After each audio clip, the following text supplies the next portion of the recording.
తెగ కలవరం అసలిది కదా ఒక సంబరం ఒక వరసలా కదిలిన క్షణం ఇక తెలియదే ఒంటరితనం ఎన్నాళ్ళ దూరాలు కన్నోళ్ళిలా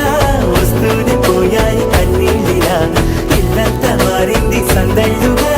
మీరంతా ఉండాలి వందేళ్ళిలా మనవారే వెనకుంటే మరణాన్నే మరిచేలే మనసంతా వెలుగేన ఇక చీకటెళ్ళింది తెల్లారి నీ నవ్వుతోనే 10 మంది